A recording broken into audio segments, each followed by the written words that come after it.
All right, surprise. We are live here in Beta World. BetaCodex live here. I'm Ryan Erickson. To the right of your screen, to my God, whatever, I don't know, it's my left. Niels Pflaeging is here with me. We are here to talk about a topic that is near and dear to my heart. And frankly, it scared me when you wanted to talk about this particular thing about OpenSpace, OpenSpace Dev. Okay. So I'm really curious to see where we go today. But before I do, let us connect and be with each other in the moment. So where are you? How are you doing, feeling, and being in this 9:30 a.m. on Turtle Island? Thank you for asking. By the way, I do not know what this turtle thingy time is. Is it something in America? Something for a specific audience in some region? Turtle. Well, no, Turtle Island is a term that had come from, and I learned it from a book called Braiding Sweetgrass by Robin Wall Kimmerer. That it's a term used. It's kind of like the spiritual term for the North American landmass that came into being from the indigenous cultures here on Turtle Island, not North America, because it wasn't North America when the indigenous cultures of this place were inhabiting it. So that's the clue. That's what Turtle Island means. It brings up interesting feelings for folks when you talk about it. I don't mind. I think it's just. And so you meant that this edition of BetaCodex Live, we are running it at a time that's more pleasant for North Americans, really? Yeah. Yes. That was the actual. Okay. I get sensible, coherent. That's the coherent articulation of it, as opposed to yes. No, I'm happy that we're doing this at a US friendly or East Coast friendly time as well. Yeah. So you asked about my whereabouts. I'm at our studio. I feel that we're doing a little bit too much consulting these days, even though it's summer. But yeah, Zach and I are doing consulting and not so much speaking, but a few workshops, that kind of stuff. So we have a tight agenda and no open spaces though in the summer usually because it's not the event for time of the year to do that kind of event, of course. What else? Yeah, and then 4 weeks ago, I came up with the idea for this paper, and I thought, okay, let's get it out. Yeah, I tried before 6 years ago, so we tried to turn this into a booklet or something with a colleague. Yeah. That didn't work out, and then we thought, this is not as conceptual as we usually do things. It sounds so practical, and how to turn this into content. And I thought, a couple of weeks ago, I thought, okay, let's turn this into a research paper, because it is conceptual in a way, even though it's not directly about organizational development and stuff. But I think it makes a nice addition to the series of research papers. I hope you agree, Ryan. I totally. Well, I mean, it's not explicitly about the BetaCodex, but it is. OpenSpace is a core part of philosophically where we are with this in terms of self-organization. We're going to talk about chosen agency, all this kind of with each other, for each other. All the language that we use in the BetaCodex world, it's very much in alignment with the traditional ways of doing OpenSpace just in general. And I think as it now leads into what we're going to talk about today, what that means for organizations and organizational development. So, and about you, Ryan, what are you doing these days? Tell me a little bit about yourself.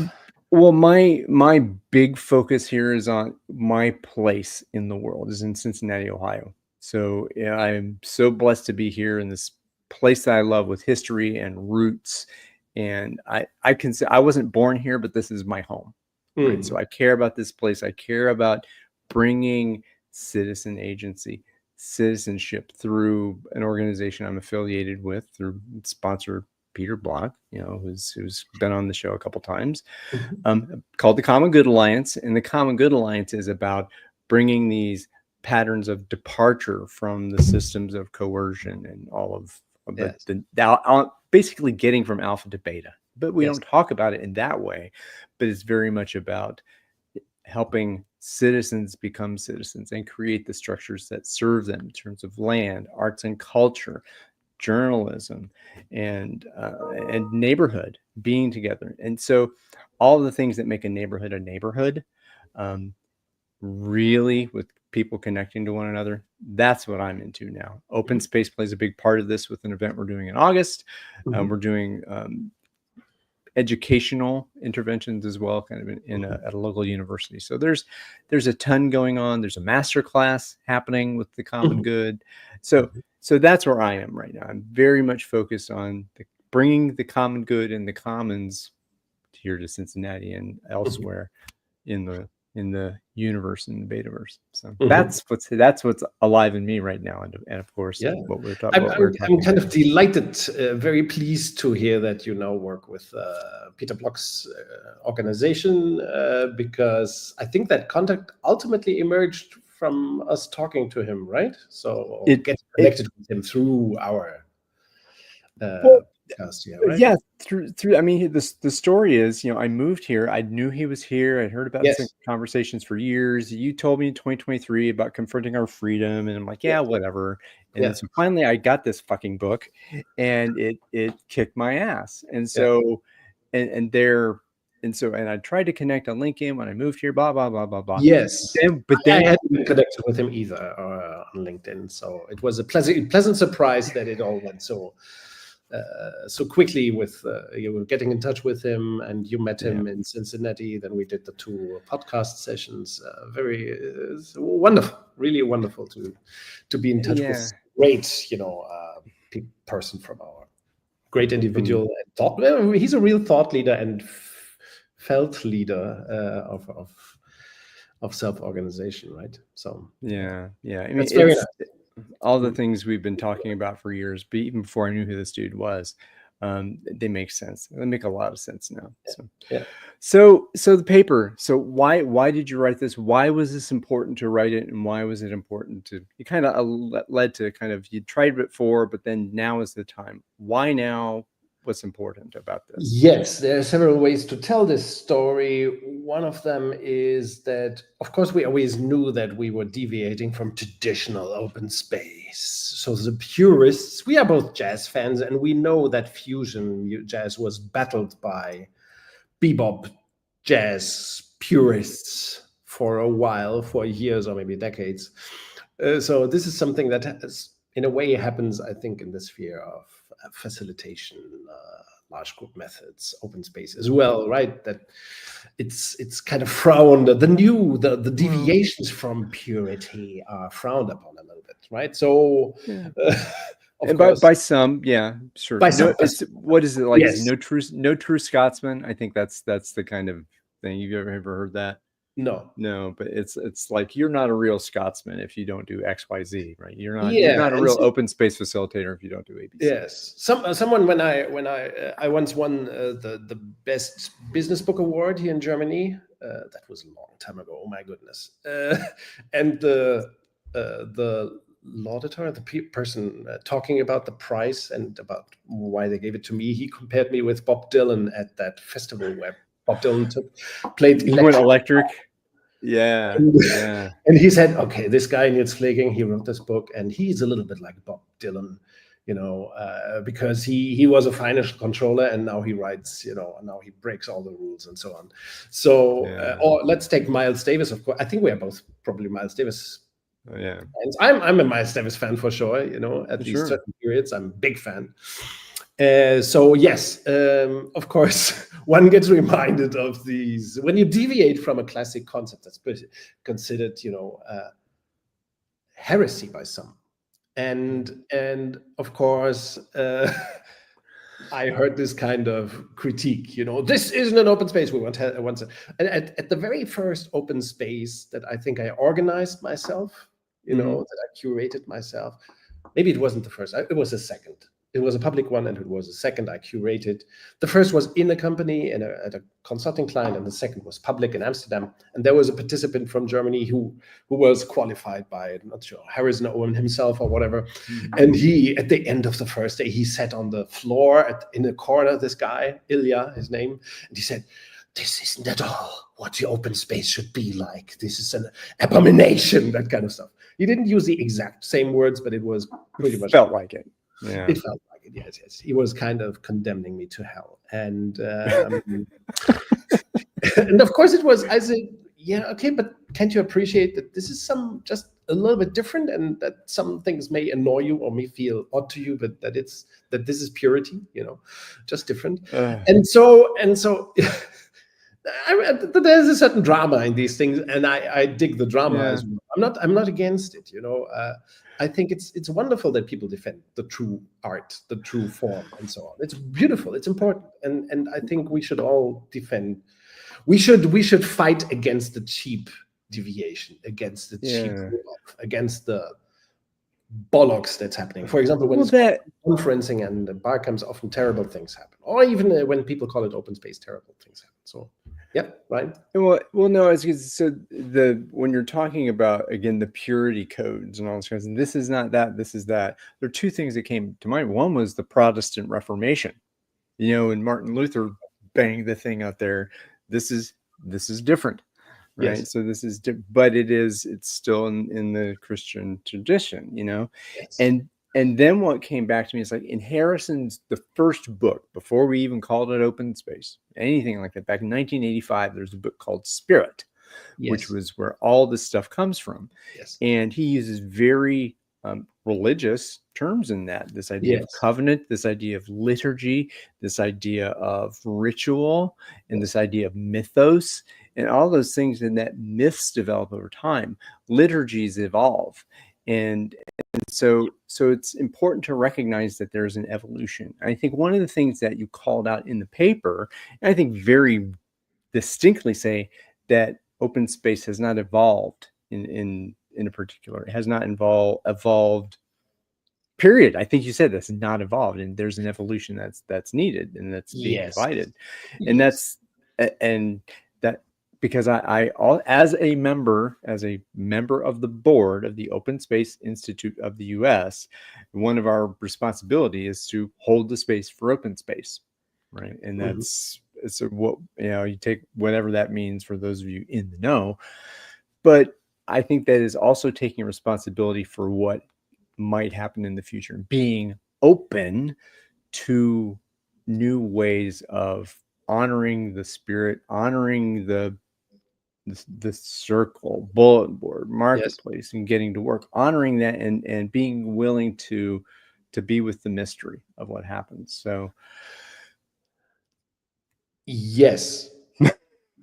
That confuses me every time. But okay, to me, uncertainty. So whatever's in the future, it's not like we're going to plan this. Like version 2 of Open Space is this, version 2.5 is this version, or like what happens in SAFE. Yeah, I think that's one of the things we should talk about. Certainly, is that open space dev is a deviation, but it is purposeful deviation, towards a certain end, which is use in organizations for the purpose of organizational development. So how to deploy open space in organizational development work, not with just small groups like invite 20 managers, but invite the whole company or a large unit or whatever, or site with 500 people, or it might be 2,000, 10,000, 50,000 people. How to deploy it in organizational development with large groups like that.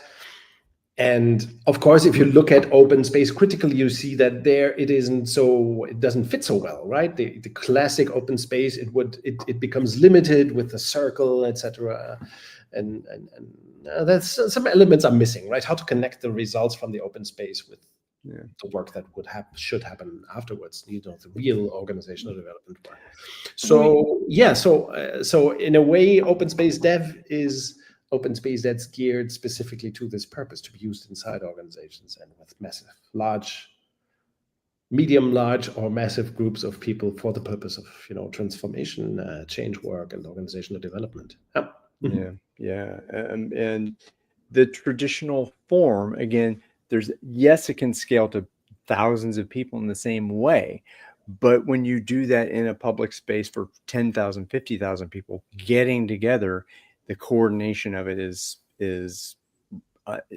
inordinately complex, And because I mean, you're talking about that to do it in an organization, there's specific things that you talk about in the paper that are very particular to organizations. There is a sponsor. There is an element of authorization.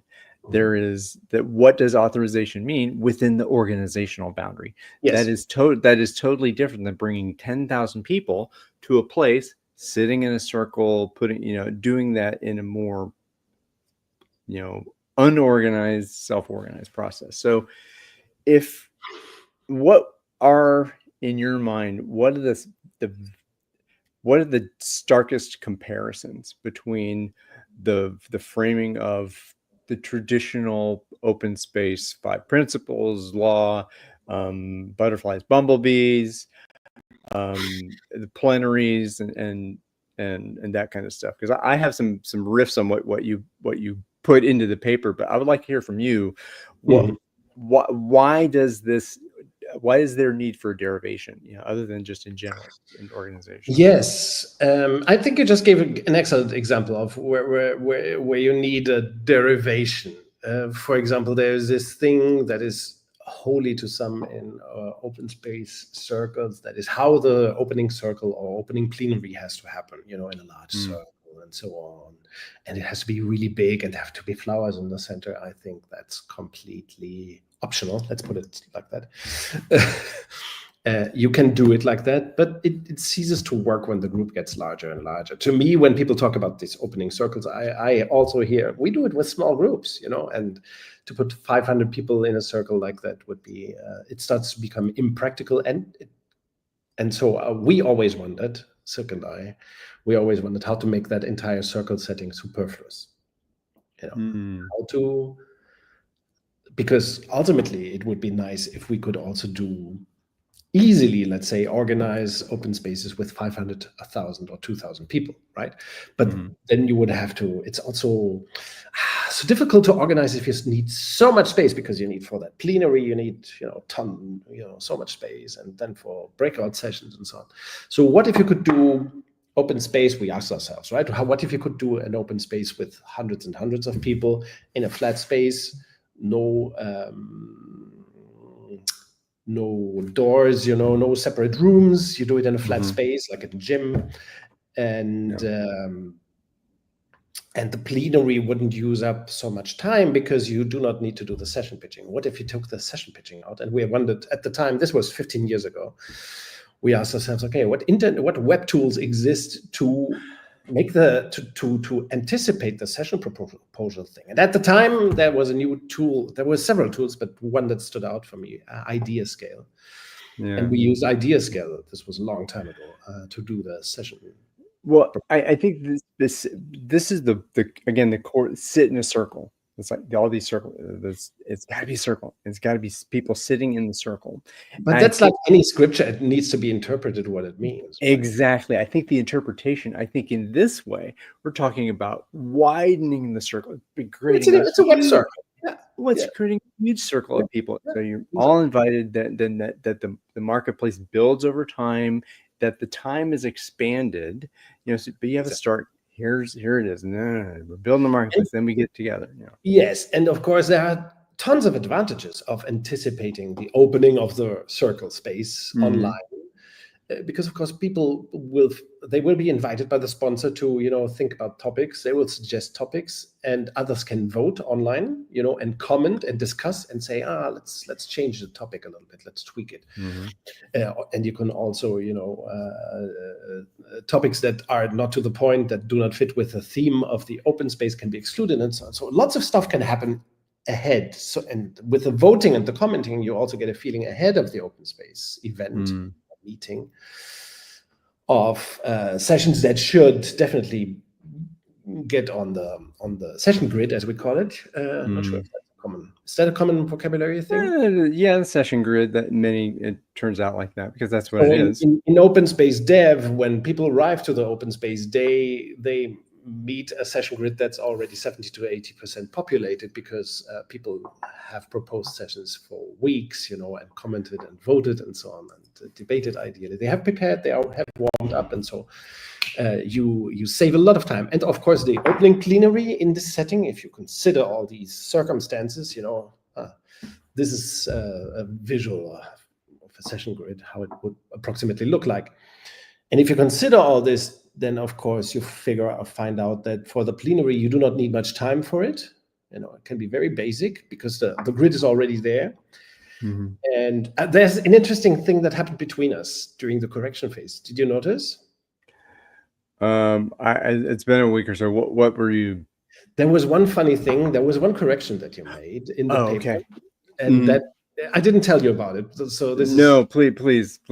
But this is totally normal in a correction process, I think. But there was one thing that you remarked that in OpenSpace Dev on that day, session proposals can be made during the plenary. Mm-hmm. And I did not include that. They can be made during the day. I had written something like during the day, and you corrected this during the plenary. And but that's the idea in OpenSpace Dev is that people can put sessions on the board.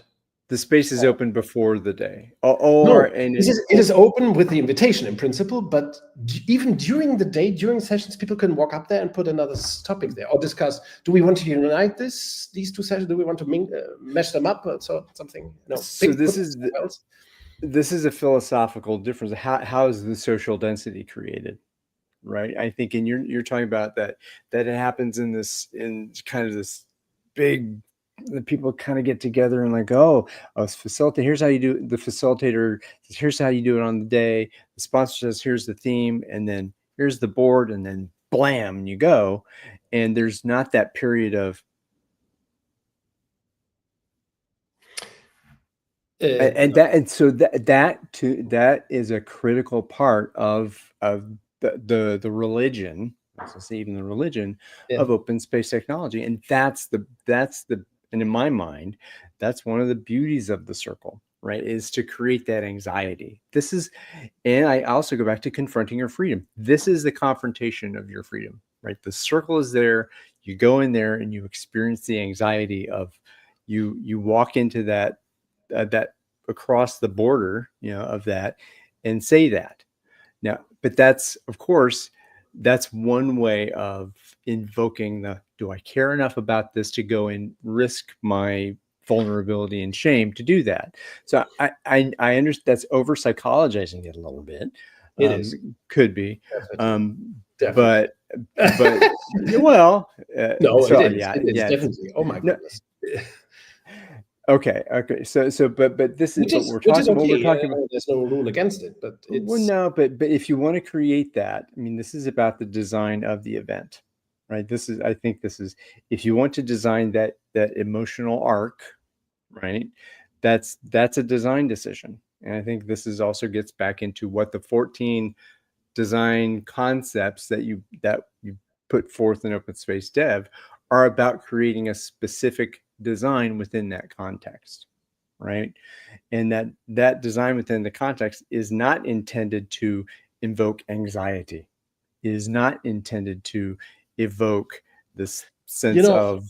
Let's talk about anxiety in OpenSpace then, because I attended a few classic open spaces, and I always hated the opening plenary. Why? I really despise. I loathe the opening plenaries. I love the opening plenary, the circle thing, and I will tell you why. And I should dig it, because supposedly open space experts, not all of them know a lot about psychology. Some of them claim that extroverts will dig the plenary and introverts won't. But my experience is exactly the opposite. And both doesn't matter. The real point, I think the real point why Harrison Owen created that kind of opening plenary concept with the big circle was this religious motivation. And I cannot dig that. Quite personally, very personally, I'd never liked it. The stepping up, the almost religious, the thing with the flowers in the center and so on. It's okay if you want to do it, but to me, I'm more of a let's say I prefer the non-religious version of Well, OpenSpace. so again, there's And this. the idea, just a second. The idea of having the session proposals happening, starting with the invitation, basically, through an online tool, and then you have the session grid on the OpenSpace meeting day. So once people arrive and maybe take a coffee, they can already check out the sessions on the grid and so on. It all saves a lot of time. Then they can go straight to the sessions after the plenaries, and they can, and people can put up sessions idea, or mesh up session, or combine sessions whenever they like. So it's really, in terms of principles, there's no deviation from original form there. It's just the symbolicism isn't there. And yeah, that's true. We take out the symbolicism, the religious fever. Well, yeah, and of course, Harrison never. I mean, his training. I mean, he went to religious. I mean, he was a doctorate in the Anglican Church. I think he was very much about the. Yes. The religiosity, and again, observing that pattern in sub-Saharan Africa, right, and observing what happened in the African villages about, well, what did they do in those places to get shit done? He articulated those. He discovered it. He doesn't say he invented. He says he discovered it, right? Which is also kind of a colonial mindset, but I didn't even think about that. But. We won't take it. All right. We won't take it. No, won't take it there, because that wasn't. I like to say that he created it because, to figure out a social technology like that for that kind of use, it's a new thing. I think to be fair enough, I think we should admit that Harrison Owen kind of created OpenSpace. I have nothing against it. And I think at the time, running the session proposal, the theme production, or the session, to produce the grid like that in a big circle, etc., with people proposing, so that pitching the session, as I like to call it. I never thought about it as pitching. It is a pitch. People pitch me. That's why I hate it so much. That's why I loathe it. Personally, I do not want to be pitched any session. So this is like selling. This is kind of selling, and I think when you say pitch, you mean it's like a sales pitch. Pitching, right? Because it's a certain amount of time. That's why, to me, it feels like a pitch.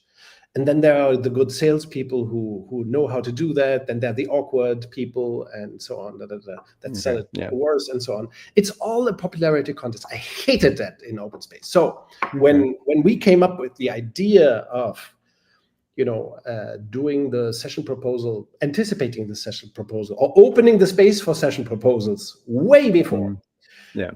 We thought, okay, what impact would that have on the OpenSpace meeting itself, on the quality of the session proposals? It has an excellent impact, of course, because people become much more critical. They have much more time to figure out the right theme and so on, to frame it right. And they can, of course, reframe during the day. They can remove session holders, can remove their session and put a better one in place or whatever. All these things are unrestricted. It means also that the session grid is much more, let's say, vivid. It's richer. It's more distinct. There's more less. Things happen to it There's not. It's not vague. And I want to share this piece too. This was also kind of because anytime you put the constraints on there, the criticism is that it's prescription. And OpenSpace technology is not about prescription. Yes. So that I would imagine that was an argument that comes to you, and that so you have the specific. Here's the session. I mean, folks can see it on the screen. It's like, and I don't know if this always shows up in OpenSpace Dev. I have never been in OpenSpace Dev before for an OpenSpace beta that you facilitated and run, but. Also, there's one part of this that really kind of it pokes at me. Can you guess what that part is? But before we get into that, to me, the three things are obvious here. The session must have a title. Yep. The host must be indicated. And once you anticipate, posting sessions online, then it always makes sense to give people the opportunity to post a little outline of the session or a description of what would happen or some topics or whatever, So these things should be obvious in my mind. And then the tools, the online tools, or we also do this physically. That's why we got to this format. If you put it on paper, it looks something like this. There should be some place where you can vote, either by posting, pinning a dot on it, or by putting a button, or if it's online, putting a button, and so on. So the voting and commenting is very interesting. It creates very interesting information. Is that the thing that you found? That's exactly. It's the voting thing. It's very exciting. It makes the open. That's also one of the several reasons why OpenSpace meetings can be shorter, because much of the reflection happens before, and people kind of toy with the sessions. They have more time to think what sessions to attend. They can comment beforehand. They can comment on all sessions if they like.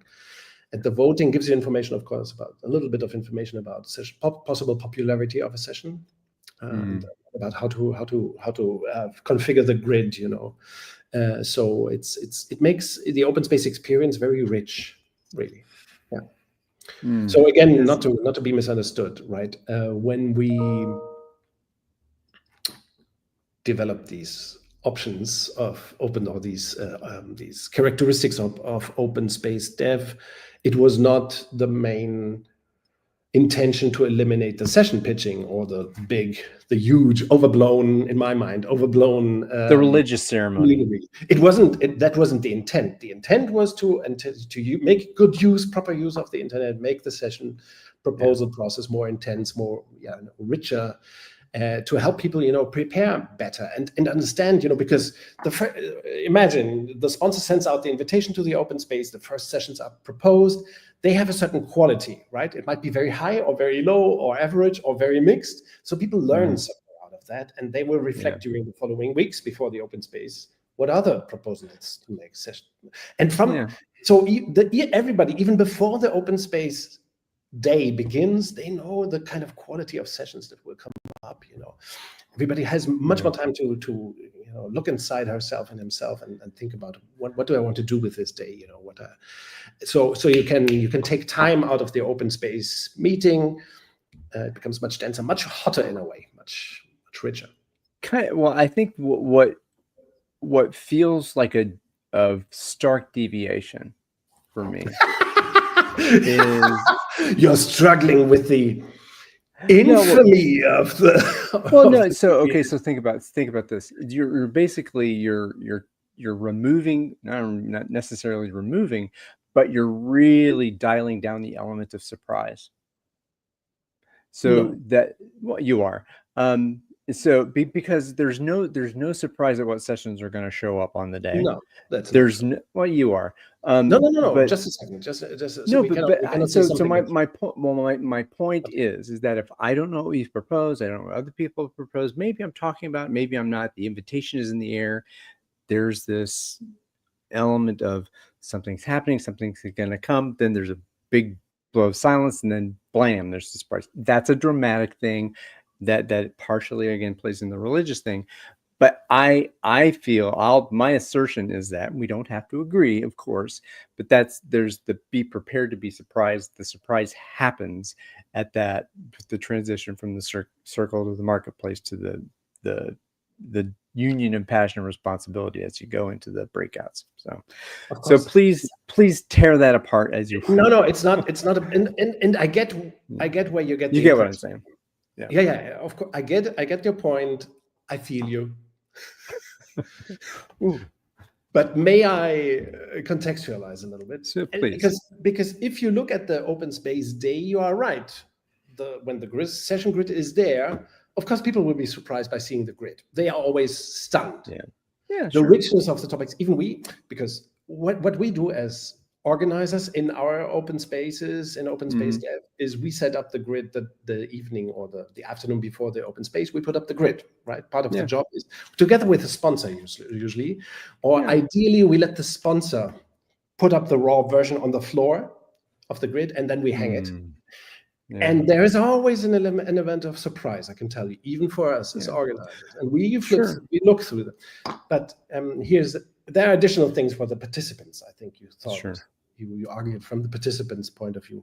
The element of surprise, it begins before and it extends much longer. That's the reality.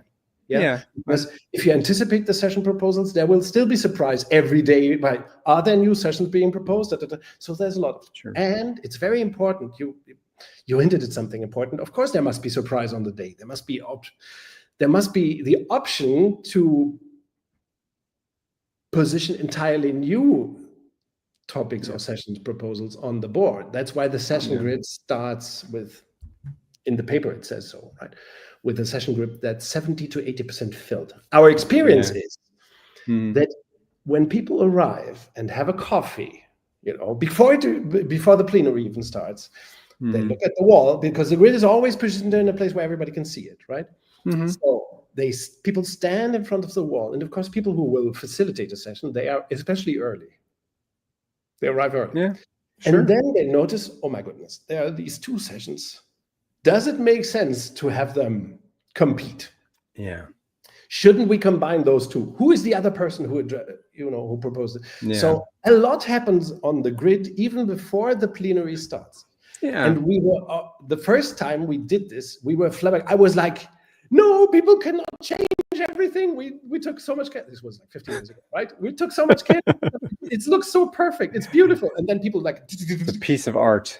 Yeah, and it was destroyed before 8:30 in the morning. Yeah. Destroyed, of course. There's so much surprise. Yeah. And of course, people can. This is very important. People can put sessions there all the time without pitching, without asking. It's a radical thing.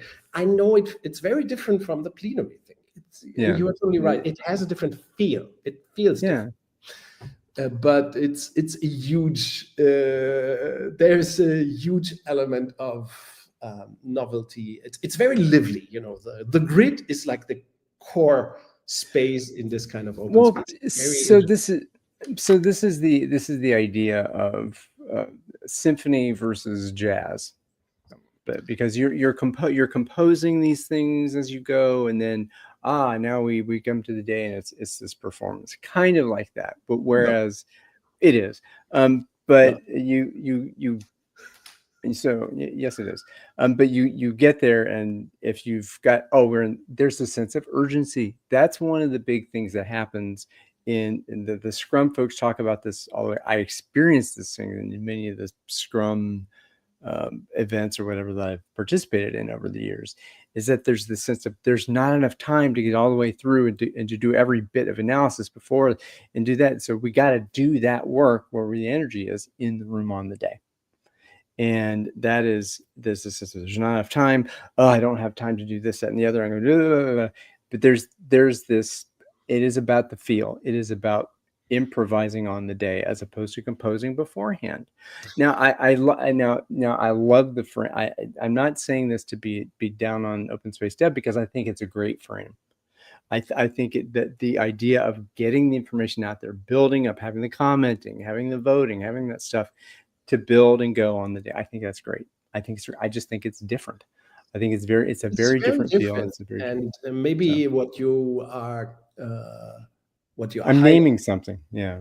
What you're highlighting in what you're saying is that you cherish on the OpenSpace Day, you cherish the feeling of spontaneity. Yeah. Yeah.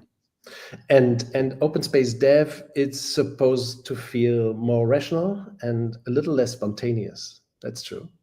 Yeah. Because it deserves to be like that. Because in the context of organizational development, the key value is not let's be spontaneous. Let me also say this. You talked about psychology first, right? Many people hate the spontaneity part in OpenSpace traditional. Like 50%, yes, because This is big five psychology, so you can say that 50% of people are more inclined towards openness and will cherish the spontaneity, and 50% are more inclined to, let's say, continuity or whatever, and they will feel less inclined. They will find it less enjoyable, for people to, to be super spontaneous. So I think one of the things that is important is not to over trivialize people's diversity, and to acknowledge that whatever process you choose to generate the sessions and the session grid, some people will feel more comfortable or more happy with it, and others may not. However, again, this is very important. People in OpenSpace Dev can propose sessions way ahead of the OpenSpace or during the OpenSpace.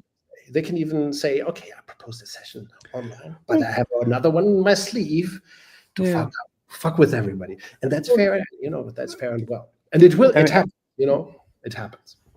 And I think the big five psychology, and I think bringing that in also affords a wider range of, the invitation is more welcoming to folks who want to have more thoughtful cogitation around what they want to have happen. And that is something that I have when I've had the conversations with folks who maybe like you, they go to an open space and they feel like I can't deal with this just I need to think. I need to have more measured and thoughtful preparation for something like this. I'm all okay with having conversation about what I'm bringing to the table, but I want to be, imagining I'm someone who doesn't want to jump in the circle and blast out whatever I want to talk about. Yes. But there's a large contingent of folks who want to have that thoughtful experience prior and then ramp that in. So that I think is a very positive framing for what OpenSpace Dev offers. So yeah, it's certainly a different kind of process, but once you think it through, you will find anybody will find that it's highly effective. And of course, Harrison didn't have the internet at his disposal in 1985, to do this stuff. But it's a logical, to me, it's a very logical, very natural way. To take OpenSpace into this era, to use a little web technology, or physically on the wall if it's a button. Yeah, and I think that you may have said in the past, I don't remember you saying, but there's something about, well, technology doesn't belong in organizational development, and I can't imagine you saying that, but that that we're talking about here is a complete embrace of whatever technology suits the people who want to bring that technology into the space. And I think that's the way I perceive it. I don't know if what was your intent. Yeah, not whatever. When we have for example, we did an open space like this in Prague this year in April or May. Circa prepared it, and one of the conversations was, okay, what tool should be used for that company, very distributed geographically, what tool should be used for them to do the session proposals, and then some functionality of Teams, I think, was used. We don't care, right? As long as it allows to, propose themes in a way that makes sense. We talked about the different elements of content that should be shown in a session proposal, and that it must allow for voting and for commenting. I think those are important features. And then there are so many tools these days that can use literally all kinds of tools could be used. And again, the organization, if you're doing this in an organization, if it's a Teams shop, we're going to use Teams for this. We're not going to use Google Docs because we don't allow that here. Yeah, but those are the rules of that game, right? So the organization has its own rules that it sets up. Would clarify. Well, I would like to talk about the sponsor a little bit. Also, we have, as much time we have, a sponsor chosen agency. I think I want to get to, and I'd like to show. This leads right into the one thing I wanted to talk about. There is a distinction between the input criteria for OpenSpace, which does not get the attention it deserves, because there's times when you shouldn't use OpenSpace. It will flab out. It'll be nothing. I think sponsorship goes into that. I think we'll talk about that. But there's a criteria. You got to have a hot issue that whoever is involved, they want to come to talk about it, and they want to get something done about it, right? So that's the frame, the issue. It's got to be complete complexity with nobody having the answer, and that's inviting people to come to sense with an answer. Complexity. a potential for conflict, that people have different opinions, and that this is a place to come to coherence about that. I'm telling you what Harrison Owen said about this. So it's the issue, it's the complexity, it's the potential for conflict, it's the diversity, and it's the urgency. Right? If those four things are not present, don't do open space. Don't do it, because people aren't either not going to care, they're not going to take ownership, choose their ownership, like we talked about in the chosen agency bit. Yes. So, but the open space dev design principles, like the input criteria, I would say that's kind of what I consider the 14 concepts that we're talking about, are the input criteria for an effective open space in an organization. So does that, where do you align or differ on that? I'm totally aligned with that, because open space dev isn't supposed to be for a different kind of purpose. It's for exactly those purposes that you talked about, but specifically in organizations, Yeah. And so those to me are the open space fundamentals or basics, that we're trying not to repeat in the open space dev concept and in the white paper, because these are the things that we assume. That so would you like to? I was going to put up the 14 on there just so we can talk about those, or maybe not in detail, but it's like there are 14 distinctions that you make. Yes, we thought in about the paper. We can show it. We for this paper, of course, we thought about, okay, what characteristics do we want to highlight? What are the distinct features? But maybe, we can look at this page or at the comparison. I'm not sure. The 2 pages might be useful for the purpose of this conversation, because we also, in the spirit of clarifying what open space dev is about. Open space dev on the right, open space technology, the original, on the left.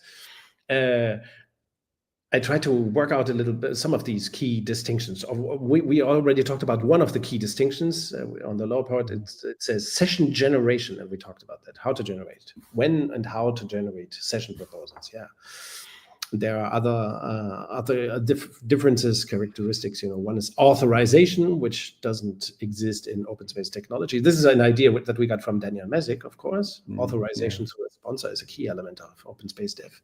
Then the post-meeting actions, usually none in traditional open space, or unspecified, let's say, and intended results. I think they also differ. So I try to put a comparison here, and then I use this document that I think Daniel Mesick supported Harrison Owen to write up.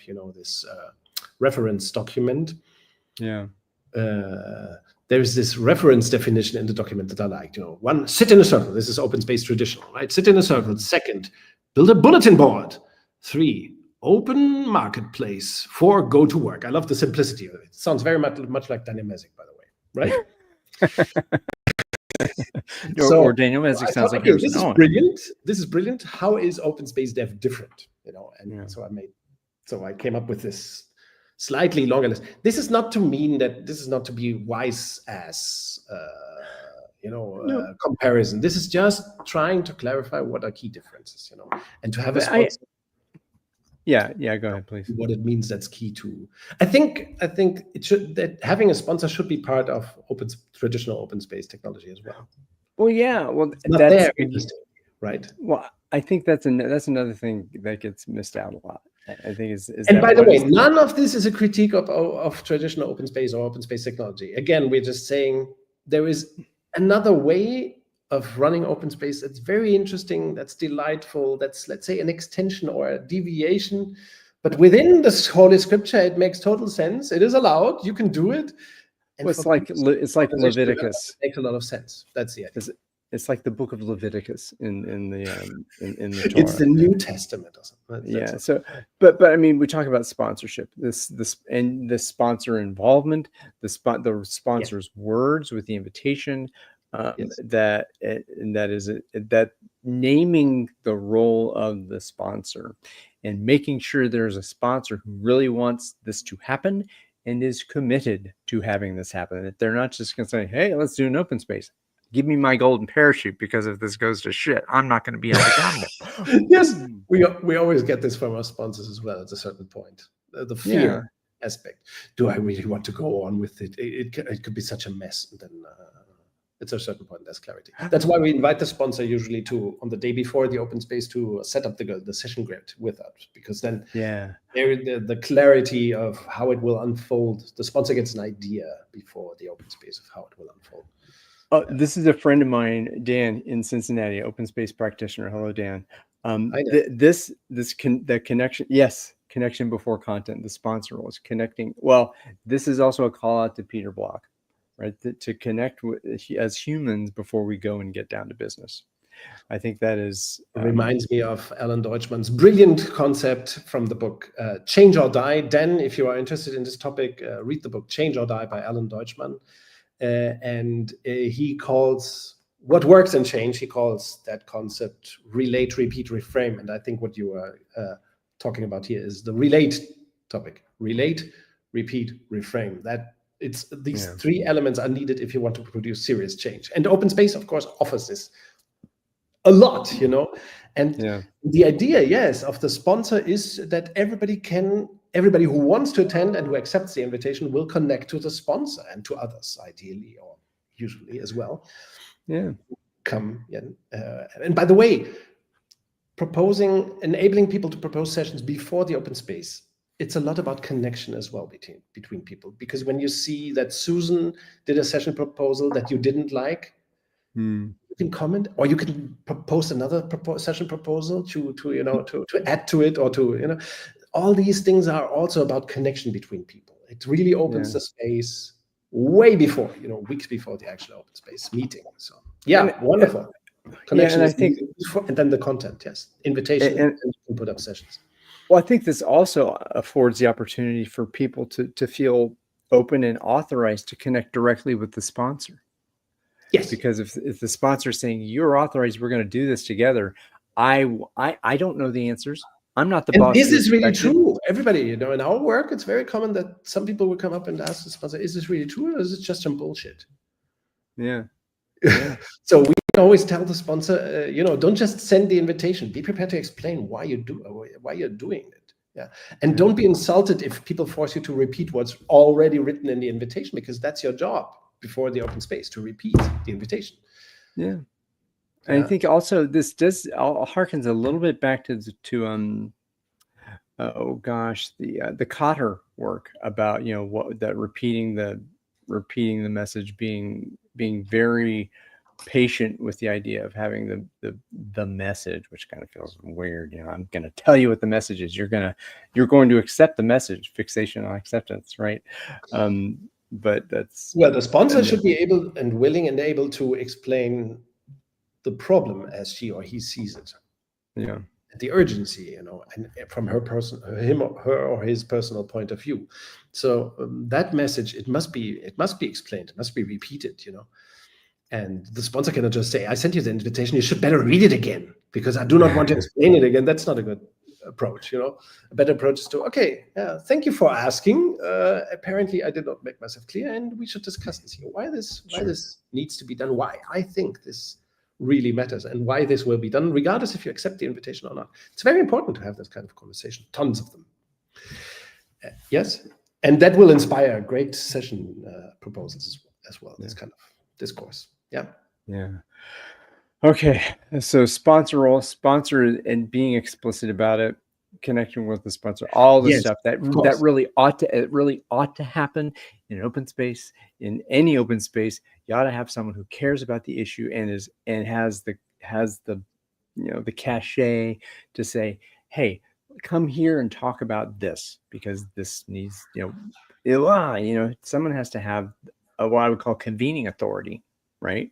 If I've got convening authority, I'll also, maybe in an organization, I have formal authority. It's what we're talking about. And that's, and again, of course, Harrison also made the sponsor role explicit. The key difference, I think, in OpenSpace Dev is that with acceptance of the invitation, there is authorization, which is an idea we got from Daniel Mazek.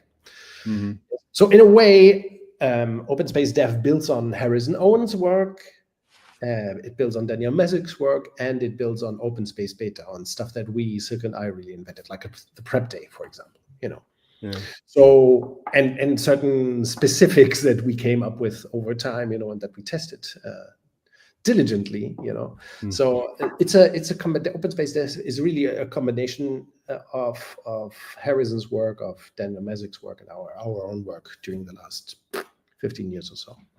Yeah.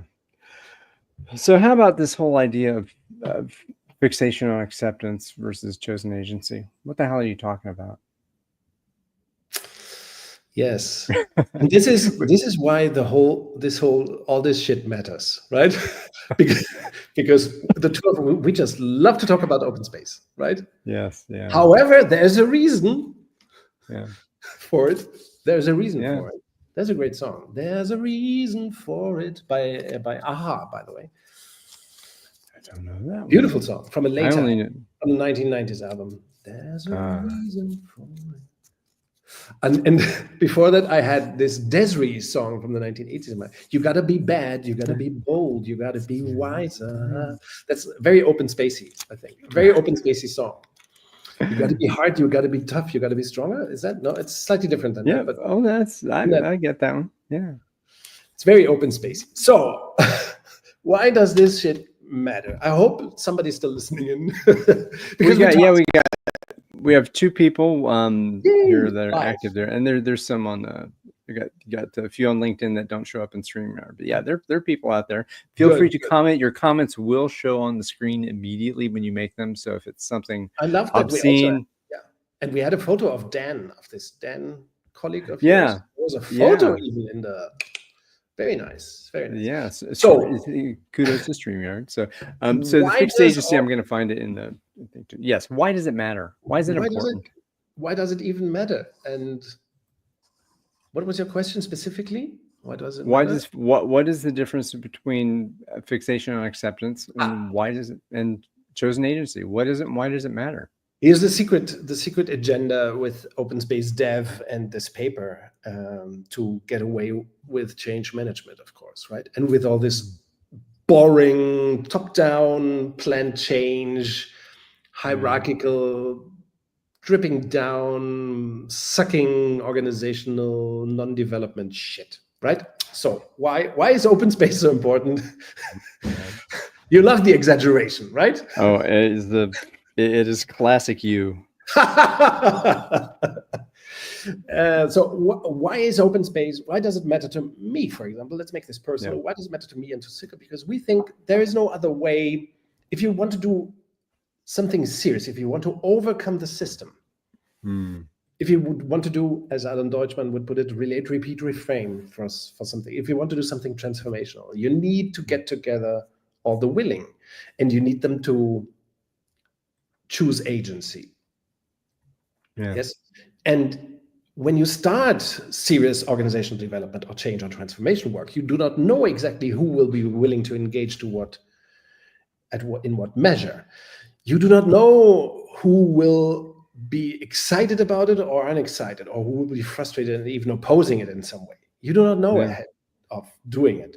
So the only way to know is to invite instead of coerce, to engage or help them to engage, offer them to engage. And the perfect means to do that is do an open space to open it and to authorize all the willing, right? Yeah. So I'm going to put now in a way for, where are we? Oh, no, not me. Fuck.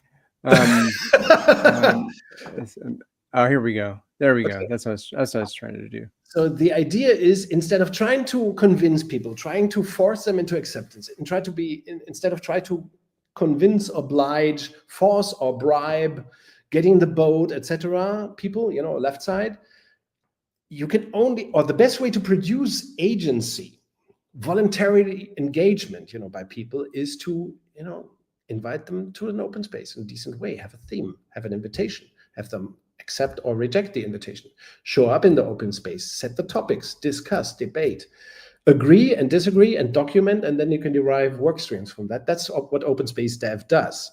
So it's the opposite of lame change management, negotiate behind closed doors, maybe involving consultants, but trying to figure out solutions behind closed doors, and then kind of rolling it out, kicking it off, onboarding people, and so on, waterboarding people, as I like to call it. So the idea is, let's go for chosen agency. It's the only way. Fixation on acceptance, left side sucks. What does Dan ask? OpenSpace puts choice on the table. Always, exactly. It puts choice on the table, and choice is of the essence, right? People want choice, yeah. So that's why we put the chosen agency. People want choice about how they want to get involved and to what measure. Yeah, and I think it's worth speaking to the words in the big circles there, because you're kind of calling out one of the founding the spiritual mothers of the BetaCodex movement is in chosen agency. Unity arises from joint action, right? Yes. And unity cannot be produced in advance. Much insight comes from learning and action. I don't know, I don't see it as a Mary Parker Follett quote, but sure, the unity and joint action certainly is. Yes, I use the word there consciously. I just noticed that on the left, I might have used the word uniformity. We must first create insight in. Well, on the left side, I didn't want to put it so negatively, because Mary Parker Follett, she juxtaposes unity and uniformity. Here I put, we must first create insight and unity before we do anything, right? That's the idea of fixation on acceptance. We must first train people, prepare people for the change that shall come, and so on. And that will ultimately never happen, because there would be too much resistance and so on produced by methods that sucks. Yes, so fixation on acceptance has never worked, will never work. We all know that it doesn't work. What few people have in mind, I think, is that there is an alternative to this change management as usual on the left side, and that is to give people options, to give people a choice, to as Daniel Messick calls it, to use an engagement model like OpenSpace to get people, to choose agency. Yeah. Oof. So that's the context. Liberate people from the oppression of fixation of acceptance. Liberate change managers, change agents, executives, company owners, and also consultants from the burden of fixation of acceptance, which ultimately cannot work. And a key piece of opting for chosen agency, I think, is using OpenSpace. It's very intuitive. It's not so easy to do. And it's highly effective, and with OpenSpace Dev, it's also, time effective, so to speak. Yeah. Which also leads to, I think, some would say even the biggest difference. Here an hour in, we're getting the biggest difference is the prep day. Yes. What is the biggest difference? The prep day. The prep day. You think that's the biggest difference? Okay, interesting. Well, I'm kind of teasing that, but it happens again. I think I shared with you. Thomas Herman did his video. He does. They do the prep day and the collecting and the clustering and all that stuff. They do it on the day, right? And in many cases, it would happen on the day. Yes. But the prep day is different. So would you say a little bit about what the prep day is in relationship to the OpenSpace day? Yes, I mean, it's to people who are doing OpenSpace in serious context and with a mandate for some kind of mandate. Of course, those people will have an interest in to ensure that proper documentation is done in every session, and that you can then sort the session documentation. How is it called? The artifacts, the proceedings. The proceedings, yes. Yeah. But in organizational development context, there are several things to acknowledge. First, if you do an OpenSpace in just one day, people will be exhausted after the OpenSpace. So you cannot do the sorting and structuring and concluding from what happened in the OpenSpace on the same day. You have to do it on the next day, with people slightly relaxed, refreshed and so on. And you have to give people, so do an OpenSpace in one day. That's very typical for OpenSpace Dev. We do it in a day, a short day usually, Then there is some socializing, some gathering, informal gathering, so that people can deal with their cognitive dissonance. And on the next day, we do a prep day session, which takes maybe 3 hours or so, right? And in those 3 hours, the participants, this is again by invitation, which means voluntary, a smaller group, so it's not the full group, but we leave it open for, those who want to come. And so the participants of that session, they sort and cluster, they go through the whole documentation from all sessions, and they try to sort and cluster it. Then they agree on how to cluster it together, and ultimately derive, work streams, activity streams, or we don't like to call it projects. We call it streams for a reason, right? Yeah. So the group on the prep day group structures the proceedings and derives, work streams to follow up on, to work on during the next period, which might be 90 days. In OpenSpace beta, it's 90 days. So, and that bridges the chasm between the OpenSpace and after, right? So that the action can start right after the prep day. Yeah. And again, this, I kind of said, oh, this is a big difference. Not really, because in a real open space, when you do it, you have proceedings that actually say, here's what we are going to do. This is going to happen. And, you're defining where you want to go as a result of that. I think this is the story that Harrison always used to tell was about in 1996 Olympics in Atlanta, where they had they had all this design to have this pavilion of space in the Olympic Village that could handle 8,000 people, and they took them 10 months to design and all this, because then they had the design, then they had to build it. They had 6 months left to build it, and then the Olympic Committee comes back to AT&T and says, oh no, can you do it actually in the center of the village where we have 80,000 people coming and all this kind of stuff? And then and so the AT&T getting how many billions of dollars, or they paid how much money to do that, and they say, well, okay, yes, absolutely, the execs say it, and then everybody else in who's actually building this experience says, yes, what the it took us 10 months to do that. Now you're saying we have to actually do this whole thing in 6 months?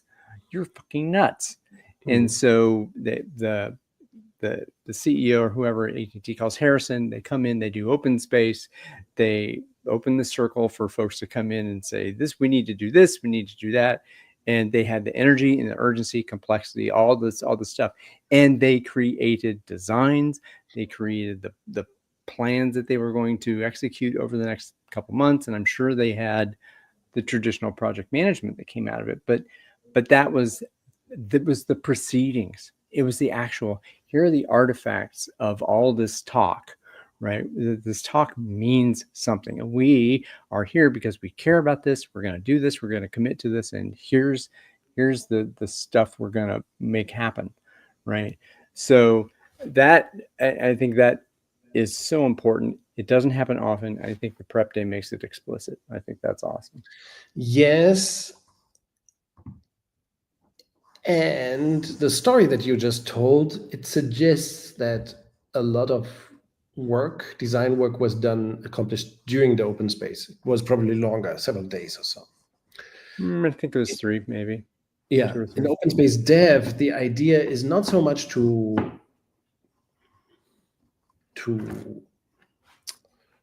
be detailed on solutions, on how, but more on do we agree on the what, on the what principles and so.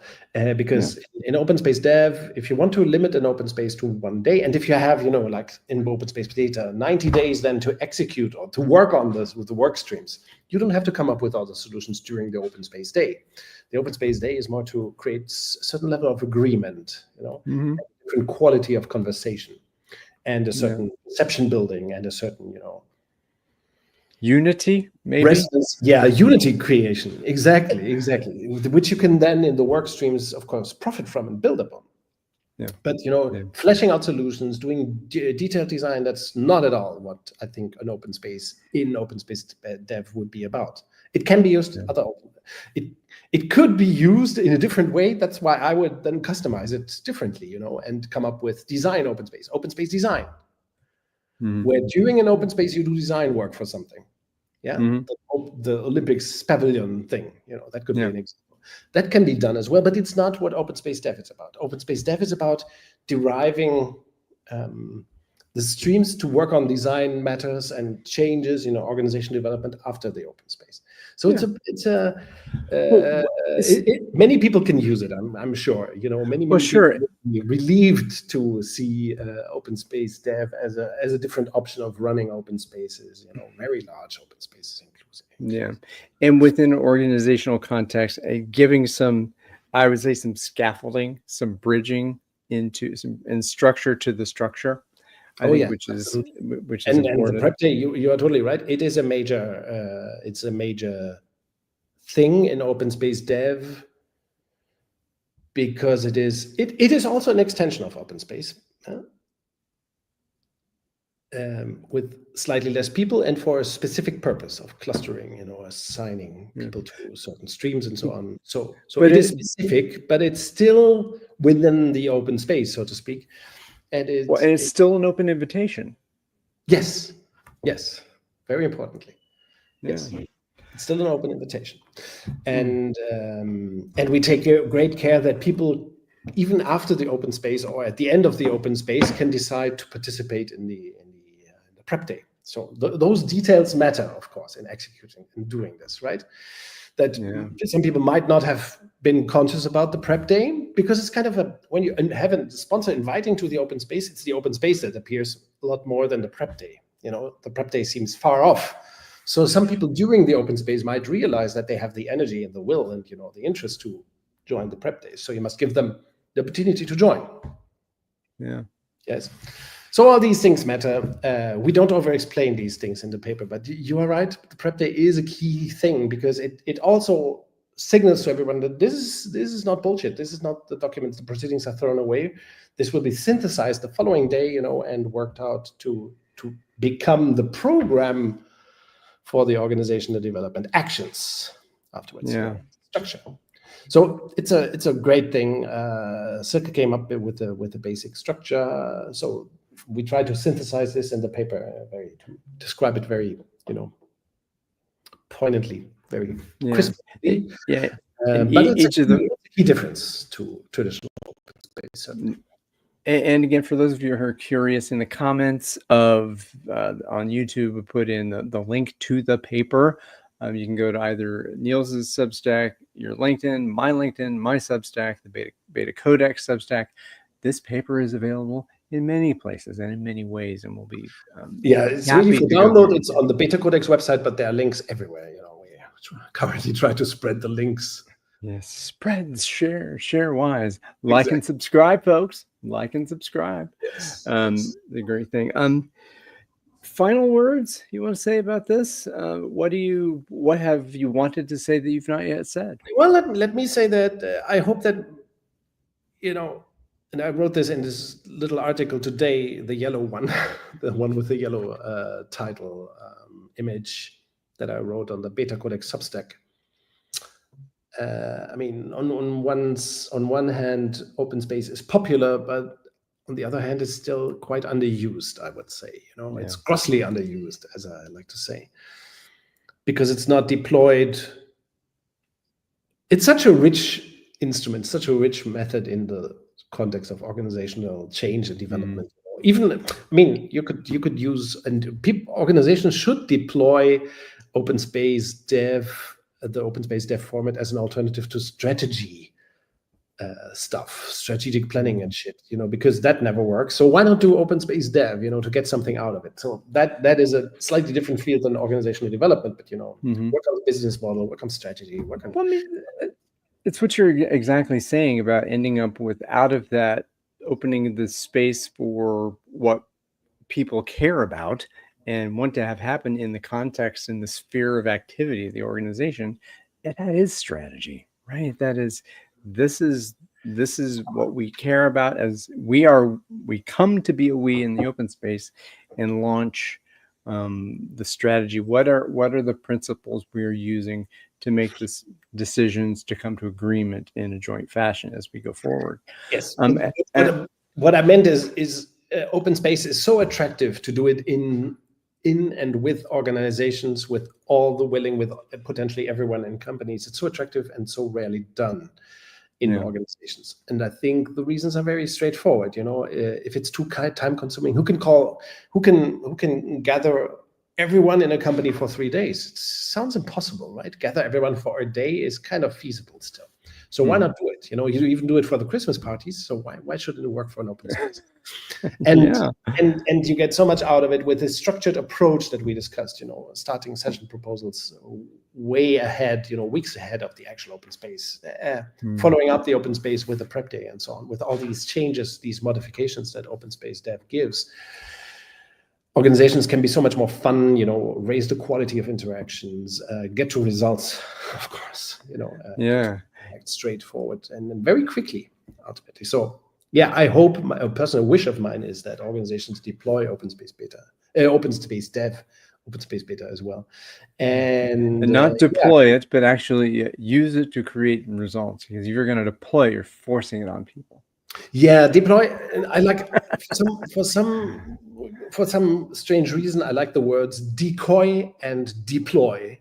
I think they sound good. I didn't mean it as forcing or force. Okay, but you're right. It has this. I wouldn't dare deploy it in an organization. To me, it is more like using, to make use of, to put it to good use. That's what. Yeah, to put it to good use. I think it's such, again, to amplify that, it's such a powerful tool. Or a powerful method, whatever you want to call it, tool, method. People get so hung up on some words, but yes. I mean, it is a structure for inviting change. And I also hope that the paper in particular will make sponsors like OpenSpace more. Yeah. So share this paper if you feel that there's something there in your organization. This will be a way to introduce OpenSpace in a way that will completely freak them out. It will not completely freak them out. It will blow everybody's mind and provide a lot of surprise. Yeah, absolutely.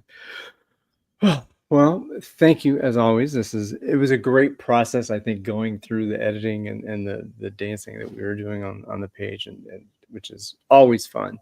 And it is always fun to be here with you and to be prepared to be surprised and not always agree, which is fantastic. So thank you, everybody, for hanging in here and being with us. We will clip this to our heart's content and put it out there in the universe for those of you who want to see it. So see y'all later.